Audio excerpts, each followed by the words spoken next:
આવું આવું બધું છે ને કવિઓને યાદ બહુ આવી જાય. અને કવિ એટલે બાપુ કવિનું જગત જ જુદું. આ કવિના ડૉક્ટર સાહેબ કવિનું જગત છે ને એ હાવ જુદા જ પ્રકારનું હોય. કવિના જગતમાં સૂરજ ટાઢો હોય, ચાંદો ઊનો હોય. આ કવિનું જગત જ ન કે એમાં સૂરજ ટાઢો હોતો હોય, એમાં ચાંદો ઊનો હોતો હોય.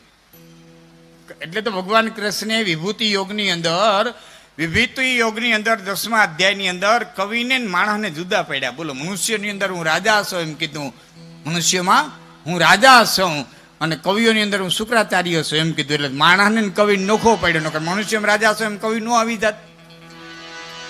ભગવાન નોખા પડ્યા, કારણ કે કવિની દુનિયા જ નોખી છે. આપણને હોવું છે, હું કવિને હુજે.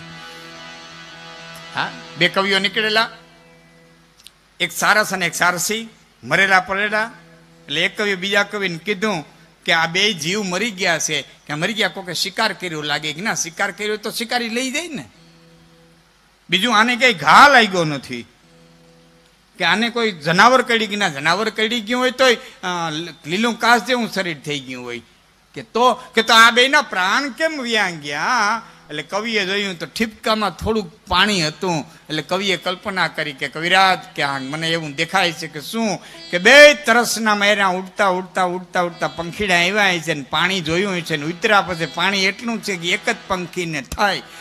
આ સારસ નામના પંખી છે. એટલે એક પંખી બીજા પંખીને કહેતું હોય છે કે તું પી લે. બીજું પંખી ઓને કહેતું કે નાના તું પી લે અને તું જીવી જા. કે નાના તું પી લે અને તું જીવી જા. અનીર થોડું એને પ્રીત ઘણી અને તનમાં તણાવાણ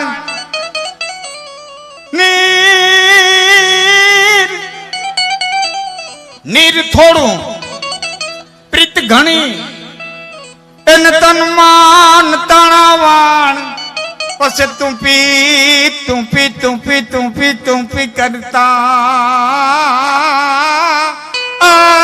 બોલા દોનો ये छुड़ाई प्राण. पस तू पी करता करता ये दोनों ये छुड़ाई प्राण. આ કવિની દુનિયા. કવિ આપણને ન હોય. જો આ કાંડે તમે બાંધી મેં બાંધી, આપણને એટલું બધું હુજે નહીં. મારા કવિ નારાયણદાનજી બાપુ બોલ્યા ને, જેના કવિ તો પોતાના ઘેરે હુતા હતા. નારાયણદાનજી બાપુ ચારણિયા હુતા હતા. એમાં એના ઓસરીમાં ટાવર હતો. હવે તો હોય કે ન હોય, ઓસરી મેં જોયેલું. ઓસરીમાં ટાવર હતો ને એ ટાવર ડંકાવાળા ટાવર. સાહેબ રાતે 3 વાગ્યે 3 ડંકા પીડ્યા. એ 3 ડંકા પીડ્યા અને કવિની નીંદર ઉડી. રાતે 3 વાગ્યે હાથની માલિક કરીને કલમ લીધી, કાગળ લીધો, રાતે 3 વાગ્યે ને લખ્યું કે 3 ટકોરે ત્રુટ છે તારું ને વાલમ નહીં લાગે વાર. 3 ટકોરે અશ્વિન્યથા દે કુમારમ યૌવનમ જરા. 3 ટકોરા પડે બચપણ, યુવાની અને ઘટપણ. 3 ટકોરે ત્રુટ છે તારું ને વાલમ નહીં લાગે વાર. માટે યાદ કરી લે એ તુજે કોઈ ઈશ્વરની ને પર કરી લે ને પ્યાર તારી માથે કાળ ભમે છે. એમ કાંટો ઘડિયાળનો કે છે કે આયુષ તારી આમ વહે છે. એમ કાંટો ઘડિયાળનો કે છે. હું જેટલા આંટા મારું ને એટલો એલો ઢુકડો આવે. ગુરુ તેલો ઉભા હતા. તેલાએ ગુરુજીને કીધું, ગુરુજી ક્યાં ખડખડ ખડખડ ખડખડ સેવા સુંદર મજાના ગંગા વૈયા જાય છે. ગુરુ કે બેટા ઝીણી નજરથી જો પુલે ભેરો જાય છે. હા, નો સમજાણું કહી દઉં. ગંગાજી જાય છે કે બેટા ઝીણી નજરથી જો પુલે ભેરો જાય છે. કદાચ 200 વર્ષ લાગશે, 500 વર્ષ લાગશે, આ જવાનું તો છે, આય ભેરો જાય છે.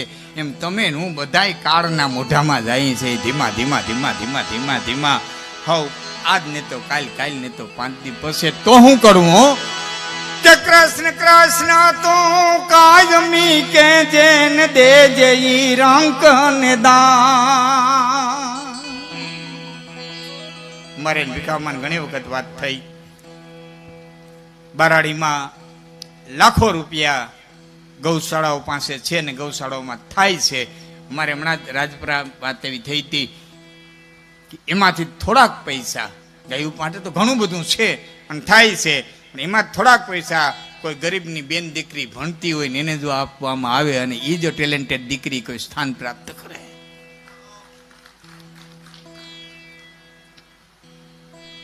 હા, રોટલાનું દાન આપણે કંઈક બહુ મોટું છે, હશે આપણે કોઈ ના નથી, પણ રોટલો છે ને ટકની ભાંગે. તમે કોકને વિદ્યા દેહો ને તો ભવની ભાંગ છે.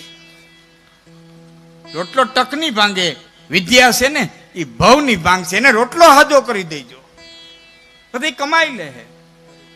માટે કૃષ્ણ કૃષ્ણ તું કાયમી કે જેન દે જઈ રંક ને દાન, તો નારણ કે છે એ નાથજી તારાય જુદા રાખે. જામ રાણ પાતલ સાચો પ્રેમ વહે છે, એમ કાંટો ઘડિયાળનો કે છે. આયુષ તારી આમ વહે છે. આયુષ સુઈ જાય એમાં કઈ કરી દેવા માટે થઈને આહિર સમાજ, વિશાળ આહિર સમાજ બન્યું. યુવાન મિત્રોને કદાચ ને ખ્યાલ હશે ન તો કહું, આ અખિલ ભારતીય આહિર સમાજ બન્યો એના પાયાના મુહૂર્તના ફાળાના બોલ હમીરભાઈ ગોજિયાને ત્યાં સપ્તાહની અંદર લાંબા હું બોલ્યો હતો ને એ વખતે 6 કરોડ ને 45 લાખ બોલ્યો હતો, હું ભૂલતો ન હતો. મહાનુભાવો તેથી ખૂબ હતા બધા. આજે સમાજમાં બેહી અને હું બોલું છું એટલે એક નાનકડી વાત મારે તમને કેવી છે. સમાજે સમાજની વાત છે. આ તમારો સમાજ જે નવો બન્યો છે એ જૂનો તમારો સમાજ, જૂની વાડી જીવનનાથ જ્યાં બેહે છે, ભૂલતો જીવનનાથ જે નામ છે ને, જીવનનાથથી જ્યાં બેહે છે એ સમાજ તમે ગયા હશો ને બધા, અને કદાચ ને ન જોયું હોય તો જાઓ. એ અંદર જેવા તમે પ્રવેશ કરો એવી ડાબી સાઈડની માલિકોર એક રાધા કૃષ્ણનું મંદિર છે. બાપુ ગોવિંદ બાપુને ખાસ કહું, રાધા કૃષ્ણનું મંદિર છે. એ રાધા કૃષ્ણનું મંદિર કુંજાહેઠ નામના અડીખમા હીરે બનાવેલું. એ સમયમાં દ્વારકાનાથને ધજા ચડાવી, બ્રાહ્મણોની 84 કરી અને તમારા જૂના સમાજમાં રાધા કૃષ્ણનું મંદિર બનાવ્યું. અને એ પછી પોતાના ઘરે આવ્યા, દાયરો બેઠો તો ચારણ બારોટ સાધુ આવે અને ખૂબ માન પાન ખૂબ આપે. અને એમાં એક માણા એક દી ત્રાહું બોલ્યો કે પૂંજા હેઠ તું વાવેતર તો ઘણું કરો પણ ખારા પાટમાં કરસ. વાવેતર તો ઘણું કરસ પણ ખરા પાટમાં કરસ. એમ કરીને એક ચારણ બેઠો તો, મૂળું નામ મૂળું બોઘા, ત્યાં હું તમને કહું લીલા છત્રાવાનો ચારણ. અને એના સામે આમ ત્રાહી નજર નાખે, કુંદાહેઠ વાવેતર તો ઘણું કરે પણ ખારા પાટનું કરે. પણ ચારણની નજર પકડી લીધી. ઉભો થઈ ગયો ચારણ, ઘેરે જઈ માતાજી પાસે ધૂપેલિયું લઈ ધૂપ કરીને 2 હાથ પછાડ્યા અને 2 હાથ પછાડીને ભગવતીને કીધું કે પૂંજાહેઠ ને ઘેરે પારનું બંધાય તો તું મારી માન, હું તારો દીકરો નગર, આથી તારી પૂજા બંધ, તારો ધૂપ બંધ. સમય જાતા સાહેબ એક દીકરાનો જન્મ થયો, ચારણને આમંત્રણ દીધું, નો આવ્યો. બીજા દીકરાનો જન્મ થયો, આમંત્રણ દીધું, નો આવ્યો. અરે ભલા માણા હવે તો આવ્યો, હવે તો આવ્યો કે મારું ટાણું આવશે તે દી આવે. ભાખોડિયા પર છોકરા હાલતા થયા તે દી ઠેઠ પાછો આવ્યો ને એવો દાયરો. 2 છોકરાઓને હાથર માથે બેહાડી અને ઓલું જે મેણું બોલ્યો હતો ને એના સામું જોઈને કીધું, ભાઈ આને ઓળખો કે અરે એને કોણ ન ઓળખે? કે નાના એમ કહો છો કે આ ખારા પાટના લોથા છે. આ લોથા, આ ડુંડા ખારા પાટના છે.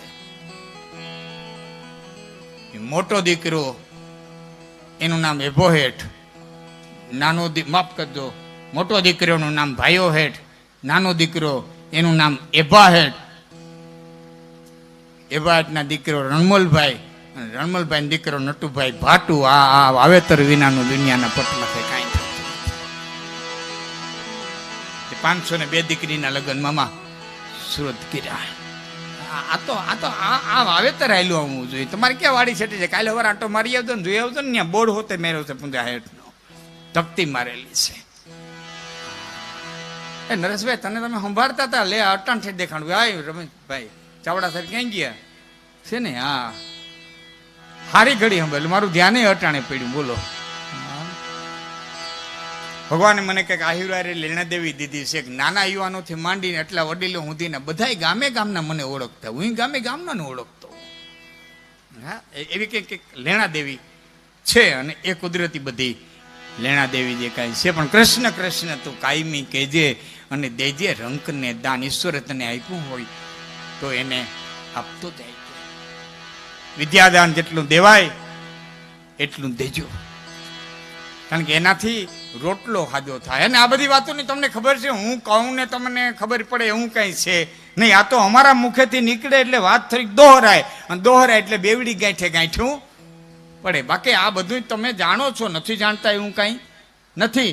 પણ આ સ્ટેજ ઉપરથી, વ્યાસપીઠ ઉપરથી કહેવાય તો હૃદયની માલિકો ખૂંચે અને એ હૃદય ઉઘડે. તાળાને એક વખત હથોડીએ કીધું તો તારી માથે ઉલડીને પડું તો બેવડું તેવડું ચોવડું વળું જા, છતાં એ તાળા ખુલ નહીં. અને ચાવી સેજ આમ કરે ત્યાં ખુલી જા, ચાવી સેજ આમ કરે ત્યાં ખુલી જા. એટલે તાળાએ કીધું તો હથોડી તું મારી માથેથી પડત, અને ચાવી છે નહીં મારા હૃદયમાં ઘા કરે છે. માથેથી ઘા પડે ને ત્યાં સુધી માણા ભાંગી જાય, પણ હૃદયનો ઘા લાગે ને તે ખુલી જાય. ગુરુનો શબ્દ હોય, રામાયણની ચોપાઈ હોય. હા, ઘણી વાત આવી ને વચ્ચે દરેક પોતાનું કુટુંબ લઈને બેઠા હોય એટલે વચ્ચે એક નાનકડી વાત મને યાદ આવે છે, વાત કરી દો. પછી મારે આપણે 12 વાગ્યા કાર્યક્રમ લિમિટેડ છે ને કરુણભાઈ, બરોબર ને? એટલે પછી ત્યાં આપણે કરી દેવું. પણ ઘણી વાત આવીને એટલે વચ્ચે વાત બહુ સુંદર પ્રસંગ છે, જૂનો છે, સાંભળેલો હોય છે, પણ મને ગમે છે. સોની બેઠો સોનું ગળે, હામી લુવારની દુકાન, લુવારની કોઈડ, ત્યાં લોઢું ગળાય. એ એરણમાંથી કોઈસ મૂકી કણનો ઘા દીધો, 1 2 અને ત્રીજો ઘા પડ્યો. કોઈસના મોઢામાંથી કણી છટકી અને સીધી હોનીની દુકાનમાં ગઈ. સોનું ગળાતું હતું, ત્યાં જઈ લોખંડની કણી પડી. એટલે સોનાએ લોખંડની કણીને એટલું કીધું કે બસ મૂર્ખી, ત્રીજો ઘા પીડ્યો તો ભાગી આવી. ત્રીજો ઘા પીડ્યો તો ભાગી આવી. આ હોની મારી માથે બેઠો હવારનો ઘા કરે, માથામાંથી કટકીએ ખરી. અને તે લોઢાની કણીએ કીધું તું કે તું નો ભાગ, મારે ભાગવું પડે. કે કેમ? કે તું હોનું છો, એ ઠેરણ પડે એ લોઢાની છે, તારી મત ઘા પડે ઘણના એ લોઢાના છે, તને બાય પારકા મારે છે. હુનાને કે તને પારકા મારે છે. હું લોઢું છું, વેરણ લોઢું છે, અને હાંસી લોઢું છે, માથે ધડાધડી ઘણ પડે ને એ લોઢું છે. મને મારે છે, પારકા મારે ત્યાં ઘા સહન થાય, પણ પોતાના મારે ને તેથી ભાગવું પડે. પોતાનાનો ઘા બહુ લાગે, પોતાનાનો ઘા બહુ લાગે. હા, અને એ જેથી દ્વારકાની માલિકો સભા ભરાણી છે ને ઉગ્રસેને ઉભા થઈ અને કૃષ્ણને એમ કીધું છે કે મણી તે ચોર્યો? હે કૃષ્ણ, મણી તે ચોર્યો? ના, મેં મણી નથી ચોર્યો. કે તો મણીના ચોરને ગોતી આવી, અને જ્યાં સુધી મણીના ચોરને ન ગોત ત્યાં સુધી નાયત બારો. કે મણી રે દાદા કેરો ચોરી ગયો રીછડો રે, હજી તારી નાયતે રે મૂકો તો તુને નાયત બારો રે. કલંક કુડા એ નાખિયા રે. આ દુઃખ થાય, પ્રસંગો બધા જાણીતા છે, પોતાનાનું દુઃખ થાય. એટલે હું જેટલા માતાઓ બહેનો ભાઈઓ યુવાનો જેટલા બેઠા છે ને એટલાને વિનંતી કરું છું, બહુ ઝાપે ઝાલકું નાખવા નહીં જાવ તો હાલશે, પણ પોતાનાવને હાંચવી લેજો, પોતાનાવને હાંચવી લેજો. હા, પોતાનાવને પોતાનાવને હાંચવી લેજો. આ તો અડીખમ આયર, અડીખમ જ્ઞાતિ, એને પારકાવને હાંચવા હોય તો પોતાનાવને હાંચવી લાવ હું એને વાર લાગે. હું તો ઘણી વખત ફારો હોય ને આયર સમાજ આદો બેઠો બહુ દિયોદી એમ કમાઈ ને શું કરવા, બાવડા પકડીને દીકરા દેતા વાર ન લાગી હોય એને 5-25 રૂપિયા દેવા હું વાર લાગે.